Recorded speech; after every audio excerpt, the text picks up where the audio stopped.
Il arrive ici en élève studieux. Il y a des livres, des feuilles. Il y a du stuff à nous faire goûter. On va avoir de la canneberge séchée. Je viens de manger... Non, je ne l'ai pas mangée. Je viens de goûter et recracher une tétine de souris vinaigrée. Ben. J'ai pas été capable. Non? Non, C'est de l'asperge.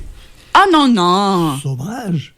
Ça m'a pris du temps à m'habituer à l'asperge. Peut-être c'est juste que j'ai besoin de me donner chance pour la tétine de souris, là. OK. Ça veut dire qu'on serait ici nouveau. Je suis pas certaine. Pas rendu. Patrice Éloi Mallet est là pour nous jaser d'une page. Je dis une page de notre histoire, mais là, c'est plus une légende de notre histoire. Oui. De l'histoire Mi'kmaq. Oui. Traditionnelle, autochtone. La gougou. La gougou. On a tendance à dire la gougou de Miscou ou le monstre de l'île Miscou, si tu veux voir à quoi ce qu'elle ressemble, là, comme tel. J'amène des références. Désolé pour l'auditoire, on ne peut pas voir comme tel. Mais la gougou, c'est un monstre de la baie des Chaleurs. Ouais. Puis, autant la distillerie Fils du Roi a fait une bière, la gougou, à pomme de brie, que là, mon fils Justin m'a dit, elle n'est pas de Miscou, la gougou, elle est de la baie des Chaleurs, parce que la brasserie Oval, à Val d'Espoir, dans l'arrière de Gaspé, ils ont une bière qui s'appelle la gougou. Mais qui n'est pas à bas. Celle-là, à Sébastien, est à pomme de prix. Pas exclusif à nous, là, oui. Non. Bon. Et tout le monde s'approprie la gougou, mais c'est une tradition Mi'kmaq. OK. La gougou, comme telle, si on la décrit, là, elle n'est pas belle, c'est un monstre. Une monstre, et femme, comme telle, comme sorcière. Et on la décrit tout le temps comme si les voiliers, comme telle, là, les mâts, comme telle, allaient à sa ceinture. C'était immense, OK? Et puis ici, les enfants Mi'kmaq, puis ça a été adopté, après ça, récupéré par les Européens, se comportaient pas bien, ben la gougou les mettait dans un sac, puis allait les manger. Elle les mettait dans un sac, puis elle les mangeait, c'est ça, là? C'est ça. Fait qu'ils pouvaient utiliser ça pour dire, va te coucher. Oui, comme bonhomme 7 heures, allez-vous coucher. Oui. Nous autres, on avait, chez les Autochtones, cette gougou-là. Puis à quel moment... Qu'est-ce qui est arrivé que la gougou, elle est continuée à être si populaire? Tu sais, que Sandra Lecouteur parle souvent de la gougou, que comme... C'est tout simplement que les traditions orales ont commencé à être communiquées. Auparavant, c'était une transmission orale. Hein? La grand-maman ou c'est là que la sagesse, comme telle, transmettait. Puis ça restait chez les Autochtones. Mais là, à force de s'approprier, à force d'écrire, que c'est pas juste transmis oralement, mais c'est écrit, ben là, on en fait des histoires, des légendes, et puis on embarque, on en fait des chansons, puis Sandra l'a pris comme étant le gougou de Miscou. Oui, OK, il n'est pas vraiment de Miscou, c'est un monstre de la baie des Chaleurs. Je sais, il y a le bateau fantôme, là, comme tel. Oui. Baie des Chaleurs. Ben, elle aurait été comme 2 fois la hauteur du bateau fantôme, puis elle était pas belle. Non, mais basé sur elle la n'était photo. pas gentille, puis les enfants faisaient mieux de se comporter. J'ai la photo ici, là, ça c'est le livre qui a été fait de Jacques Ouellet. Le monde de l'île Miscou, puis tout le monde l'a décrit comme étant vraiment juste pas belle. Là. C'est pas fine, puis... Pas belle, puis pas fine. Oui, mais si tu continues comme ça, ben, elle va s'occuper de toi. C'est ça qu'elle faisait. Maintenant, quand tu m'amènes sur un terrain, la plupart du temps, c'est à base de références de la revue de la Société historique Nicolas Denis. Oui, on vous remercie immensément. Je ne raconte pas juste l'histoire pour impressionner l'auditoire, malgré que ça a l'air que j'ai réussi à faire ça aussi. Je lis et je partage. Absolument. On a 2 index, un 3e index qui va sortir en décembre pour tout retracer, toutes les histoires. Mais la gougou, on n'en parlait pas. Okay. Chez les Autochtones, dans les pauvres, dans la revue, on a parlé seulement de fouilles archéologiques parce qu'on avait trouvé des chaudrons de cuivre. Ben, je viens de passer à Scalupédige, puis j'arrive de Pabineau, puis ils vont nous amener de la matière en anglais comme tel, mais qu'on va traduire puis qu'on va ajouter, parce que dans la revue, on parle d'Acadiens, de Jersiais, d'Écossais, d'Irlandais, du monde un peu partout. Mais l'Autochtone, on dirait, c'est comme si la Société historique Nicolas Denis a comme mandat le nord-est du Nouveau-Brunswick. Les incluant. Nicolas Denis était à Nipissiguit, à Miscou, à côté de la gougou, et à Néguac-Miramichi avec son fils Richard. Fait que c'est ça qu'on cherche à s'approprier, là. Fait qu'on les demande. Maintenant, autre monstre, ou autre légende. OK. Je veux dire, pas monstre, excuse-moi, là, comme le monstre, elle. Oui, c'était elle. OK. Glooscap. Glooscap? Glooscap. Glooscap, si tu vas en Nouvelle-Écosse, à Halifax, il y a comme un arrêt là, de station-service, puis il y a un grand Indien là, comme tel, avec c'est Glooscap. Il faisait quoi? C'était quoi? Glooskap, il vient de l'Ouest, pardon.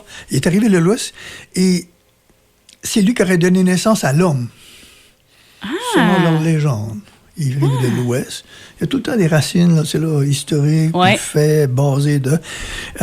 lui, ce qui était sa job là, comme tel, là, il réparait les torts. On faisait toujours référence à Glooskap si on avait commis un impair, quelque chose là, qui n'était pas gentil, puis bon, ben, on faisait appel à Glooskap.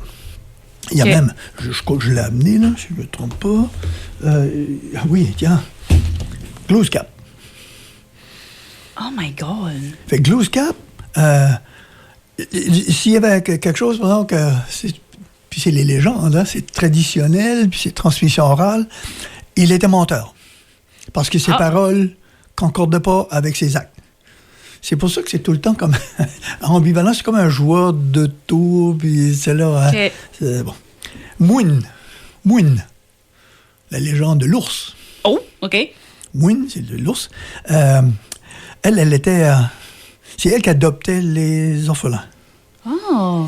Parce que c'est comme la maman ours. Elle est... Attention, quand il y en a qui sont attaqués par l'ours, là, ben, pensez qu'il y avait peut-être une famille de bébés ours pas loin. C'est ça, oui. Ou qu'elle venait de les faire tuer ou quelque chose de genre. Puis... Mais elle était, le terme anglais comme tel, gullible. Okay. Si un était menteur comme tel, elle, c'est que tu pouvais faire croire n'importe quoi. Okay. C'était bonasse, puis là, si tu disais, deux personnes disaient la même chose, ben c'était la vérité. C'était. Les sweat lodge. Les sweat lodge, en fait. Le sweat lodge, ça, c'est... tu peux en avoir, des processions... c'est comme un... C'est tout recouvert de peau d'animaux et de peau d'arbres, comme tel, d'écorce d'arbres, de bouleau. Ouais. Et ils font... C'est un temps de sudation. Un sauna intense. C'est ça. OK. Puis tu vas là-dedans, et puis et la légende du côté du sweat lodge, comme tel, c'est que il y avait un héros, comme tel, Stone Boy, qu'il l'appelait. Il était un sage dès l'enfance. Et on fait appel à lui, comme tel, puis on va dans les sweat lodge pour arrêter les guerres. Si deux familles comme telles s'entendent pas comme telles, on leur disait, ben, vous allez là comme tel, là, vous allez assez suer là, comme tel, que tout le méchant va sortir. Wow! Là, vous n'aurez plus de vous allez suer le méchant. C'est ça va sortir par vos ports. J'aime ça! OK. Sleepy Hollow. Halloween? Ben ouais, c'est le gars pas de tête, ça. Ben c'est ça. Le Sleepy Hollow? Il cabode des compagnies? Oui, ben lui, comme tel, c'est un chevalier sans tête. Ouais? C'est autochtone. Ah, pour vrai? Oui. C'est un chevalier, bon... il y avait...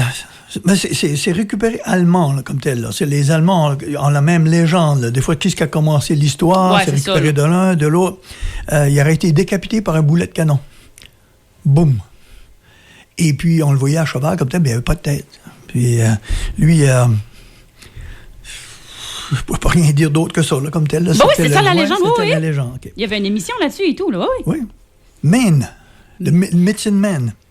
À Kejimkujik. Kejimkujik, ça, c'est une réserve, comme tel, parc national, plutôt une réserve parc national, en Nouvelle-Écosse, là, pas presque rendu à Yarmouth.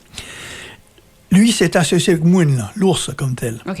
La légende est que ils auraient eu des choses qui se seraient passées là, comme tel, que pour guérir de tout le méchant de la planète, comme tel, il fallait rester ensemble pendant 7 jours. Ça a duré 7 jours. OK. Et puis, Mouine, comme tel, aurait mis le genou par terre, puis ça serait lavé les mains. Quand il s'est levé, il a mis la main sur la roche. Une roche qui était juste sur le bord. Et tu vois une main d'enfant, comme tel, gravée dans la pierre à Kejimkujik. Et c'est la légende de fait que quand tu vas là, il faut que tu t'attendes de voir la main de Medicine Man. Là, ouais. L'invisible. Ah, celle-là, puis on va peut-être finir avec ça, parce que j'attends que le temps file. Ça a dépassé. Bon, oui. Encore moi, bon. Tu me dis pas de limite, fait que moi, j'ai pas d'horloge devant moi, fait que c'est parti. Une Cendrillon Mi'kmaq. Tiens, encore là, est-ce que c'est européen d'origine ou est-ce que c'est que l'Européen, attendant le folklore autochtone, se l'est approprié? Ça se peut que c'est l'un, ça se peut que c'est l'autre. OK. L'invisible, comme tel, c'est un chasseur réputé autochtone, mais on ne le voyait pas. sauf sa sœur. OK? Et puis tout le monde voulait le marier, parce que lui était en lien avec l'esprit de l'orignal. Tiam. Si tu dis un orignal, en Mi'kmaq, tu dis tiam. Ils étaient chums, et puis c'était un très grand chasseur. Puis on voulait tous marier le chasseur réputé, c'est là chez les Autochtones. OK. Maintenant, c'est là qu'ils voulaient le voir comme tel. Ils allaient avec sa sœur, puis ils allaient sur le bord du lac, puis la sœur disait, est-ce qu'il le voit? Oh oui, je le découvre. À quoi ça ressemble sa ceinture? Elle décrivait à quoi ça ressemble son carquois. Là, elle décrivait, mais quand elle retournait au wigwam, elle dit non, c'est pas lui, tu l'as pas bien décrit. Okay. Et il y a une famille, puis c'est pas la nouvelle femme là, comme telle, du père comme tel. Le père, sa conjointe est décédée, 3 sœurs. La sœur aînée est vraiment méchante. Puis elle, la petite dernière, elle est maladive, elle est toute petite. Puis elle lui donnait du charbon pour qu'elle se brûle les mains. Elle était toute sale, on la peignait pas. Elle était en lambeaux, tout ça. Puis, on disait même la fille Hochigog, ça prononce quelque chose comme ça, la fille à la peau rugueuse. Okay. Tellement elle avait été comme maltraitée. Puis, okay. Un peu comme là. La Cendrillon, oui. Comment est-ce qu'on l'appelait celle-là comme telle, là? Qui se mettait la main sur le feu, là, comme telle, là. La pauvre, la québécoise, comme telle. Ah, mon doux. Aurore. Oui, Aurore, l'enfant martyr. Tu sais, le Québécois, quelque chose. C'est vrai? Bon. Elle a osé s'habiller, comme telle, puis elle n'avait pas de linge. Ça fait une robe, comme telle, avec la peau, plutôt l'écorce de bouleau. Okay. Puis elle a pris les mocassins de son père, puis elle les a trempés dans l'eau, puis elle s'est fait une nouvelle paire de chaussures. Puis elle a passé dans le village autochtone, tout le monde riait d'elle. Bon. Et puis, la sœur, par contre, l'a respectée. La sœur était très, tu sais, là. Ouais. Puis elle a dit, tu voudrais voir mon frère? Elle a dit, oui. Elle l'a amené sur le bord du lac. Puis elle a dit, est-ce que tu le vois? Ben, je suis comme pas sûr, c'est comme pas clair. Mais je crois que je le vois. OK, peux-tu me décrire sa bretelle? C'est là, ça... oui, c'est un arc-en-ciel. Peux-tu me décrire la corde de l'arc? C'est là, comme l'eau a demandé tout le temps. Oui, c'est comme la Voie lactée. Puis, ils se sont laissés là-dessus. Et puis, elle est retournée, le wigwam comme tel, avec la sœur. Et le chasseur, comme tel, invisible, s'est présenté.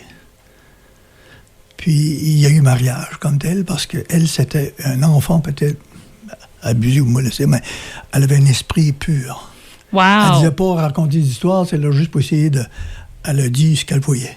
Elle a vu un arc-en-ciel, puis elle a vu la Voie lactée, et ça représentait le chasseur invisible. On a commencé avec la gougou, puis on s'est rendu jusqu'au chasseur invisible, puis on a duré presque 15 minutes. On a eu plaisir, hein? On a partagé les légendes. Toujours le fun. J'adore. Là. Pour vrai, j'adore. Puis, je pense pas que c'est une légende de la semaine prochaine, mais j'aime le fait qu'on dit que c'est le mystère. Oui. On s'en va vers Saint-Anne-du-Bocage. Oui. Pour la semaine prochaine. Typiquement acadien, puis il y a du folklore. Derrière ça, c'est qu'à chaque fois, il y a peut-être quelque chose de vrai, okay. Mais on en fait toute une histoire, et puis ça agresse épais à l'occasion. Dans les soirées, c'est là, il y a tout le temps un conteur, puis... T'as peu de pied, là. Oui. OK, à la semaine prochaine, Patrice. Plaisir.